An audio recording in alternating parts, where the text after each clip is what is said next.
The Gospel of Jesus Christ, chapter 7. The first effect of forcing myself to slow down was realizing I wasn't a kid anymore. Life raced on and we all seemed oblivious to it. In Rome. In Rome, their religion was events. People killing each other always drew a full coliseum. Festivals inspired mass drunkenness. The university was an island of sanity. Most people couldn't read or write, and we had a library full of writings that, if diligently read and understood, would have warned us not to be like we were. I knew that I was one of the fortunate, coming from a line of plunderers. In the world outside of our father's stolen and lost land, I was the king, a king with no kingdom, no great wealth, and no belief in his or anyone else's forefathers.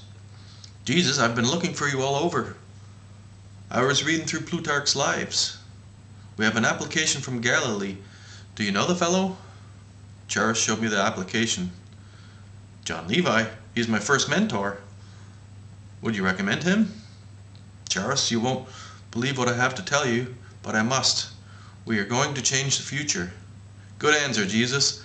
I'll send for your friend and mentor. We are the gods, Charis. I know this. I can't make you believe it, but I can see it. We are children, animal gods. It's crazy. But I get the strangest feeling we have only just realized we are here. We've just awoken.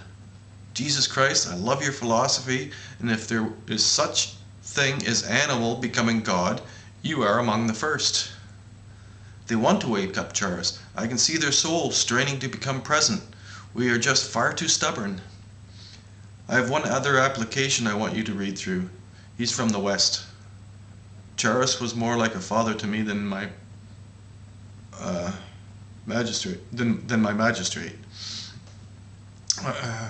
He was more like a father than a magistrate. Okay. I was so much like the Jews before me that it frightened me. Joseph went to Egypt. Daniel, all the prophets, all the same thing. I didn't want to be the same thing. I wanted a world where people have access to the same heaven I had. The university received hundreds of applications for very few positions. It was easier to get a teaching job than become a student. Students came from all over the Roman Empire. Brilliant students with rich parents. Friedard's letter was brilliant. His qualifications were redundant. I was reading it for the 6th time when Charis came back to the library. What do you think? I love him already. Wonderful. I have one more. Why are you asking me? Because it's your team you are putting together. My team? I have read everything you have written since you started publishing in Istanbul. Charis, what are you talking about? You were born for this job, Jesus. The Empire has granted you your own hand-picked team, as many as 12, and you are going to be a prophet. You don't believe in prophets any more than I do. It doesn't matter what I believe. What matters is I've never met a man of such clarity and certainty as you, and we are going to find a way to bring a lasting peace between the Romans and the Jews. Gentiles and Jews.